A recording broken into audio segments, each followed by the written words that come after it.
नमस्कार, जोहार। 31 जनवरी 2024 जब झारखंड के मुख्यमंत्री के आवास के अंदर ईडी की 4-5 गाड़ियां दाखिल होती हैं और बाहर हलचल तेज हो जाती है। समय अपने रफ्तार से ही बढ़ रहा था। अंदर ईडी के सवालों का बौछार और बाहर कार्यकर्ताओं का हुजूम और नारेबाजी। दिन धीरे धीरे सरकते हुए शाम की ओर बढ़ा तो अटकलों कयासों के बीच कभी उम्मीद तो कभी आशंकाओं के डूबते उतरते स्वर। मीडिया की अपनी हल्लेबाजी। रात करीब 8 बजे ईडी ने हेमंत सोरेन को हिरासत में ले लिया। अनौपचारिक हिरासत में पहली बार कोई मुख्यमंत्री राजभवन पहुंचा था। हेमंत सोरेन ने रात को जैसे ही इस्तीफा सौंपा, ईडी ने गिरफ्तार कर लिया। फिर क्या था? झारखंड की राजनीति में नया भूचाल, नई करवट। जेल में हेमंत के 147 दिन भी गुजर गए। जेएमएम के लिए 31 जनवरी की काली रात के बाद 28 जून की वो तारीख भी आई जिसने हेमंत और जेएमएम को सुकून दिया। हाई कोर्ट से पूर्व मुख्यमंत्री हेमंत सोरेन को बेल मिल गई थी। शाम 4 बजे हेमंत सोरेन जेल से बाहर निकले तो उनके लिए आजादी से भरी खुली हवा थी। जेल की बड़ी दीवारें नहीं थी, बंदिशें नहीं थी, लेकिन तब तक राजनीति ने समय के सांचे में एक नई शक्ल ले ली थी। लोकसभा चुनाव के बाद हेमंत निकले थे तो झारखंड में राजनीति ने नई कहानी लिख ली थी।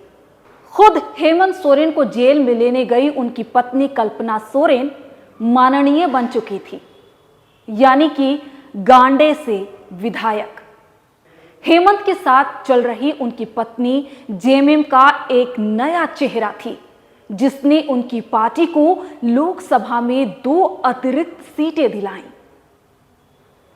हेमंत सोरेन के जेल से निकलने के बाद अब 2 सवाल घूम घूम के सियासी गलियारे में टकरा रहे हैं कि कल्पना सोरेन क्या अब विधानसभा में भी स्टार प्रचारक होंगी?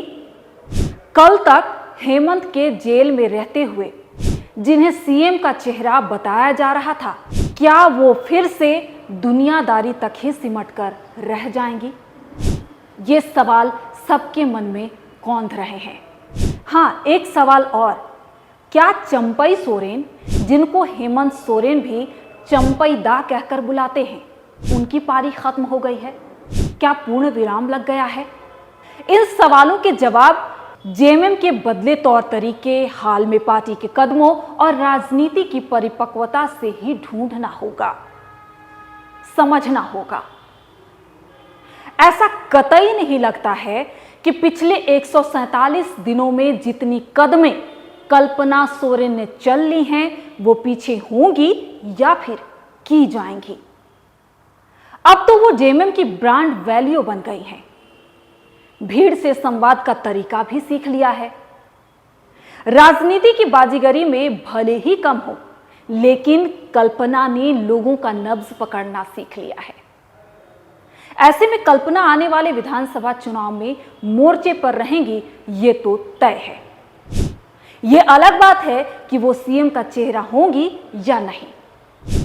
हेमंत के चंपईदा 3-4 महीने इत्मीनान से काट लेंगे। सपाट राजनीति तो यही कहती है। विश्लेषक भी यही कहते हैं, जो इस मुद्दे को, जो राजनीति को बखूबी समझते हैं। अब सवाल है कि आने वाले विधानसभा चुनाव में क्या होगा? झारखंड किस ओर चलेगा? 2019 का परिणाम इंडिया गठबंधन दोहराएगा या एनडीए में शिवराज सिंह चौहान या हेमंत बिस्वा शर्मा जैसे दिग्गज राजनीतिकार अपने साथ नई सियासी गोटियां लेकर आए हैं?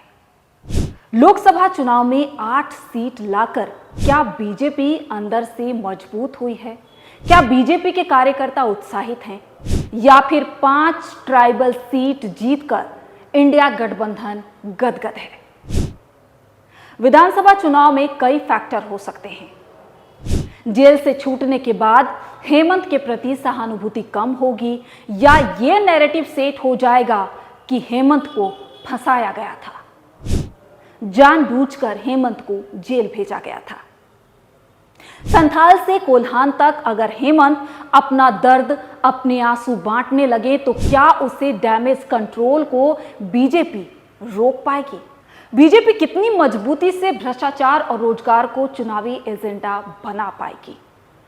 पिछली बार कोल्हान के 14 सीटों पर साफ और संथाल परगना की 18 सीटों में 4 सीट जुटा पाने वाली बीजेपी का कमल इन इलाकों में कितना खिल पाएगा?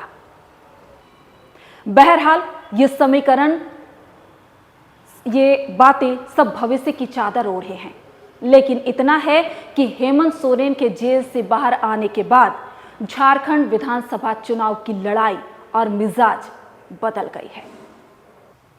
तो ये था मेरा दास्ताने सियासत। आपको मेरा यह विश्लेषण कैसा लगा? आप हमें जरूर बताएं।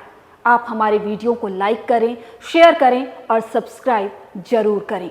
आप जितना हमारा साथ देंगे, हम उतनी ही मजबूती से आपकी आवाज़ बुलंद कर पाएंगे। शुक्रिया।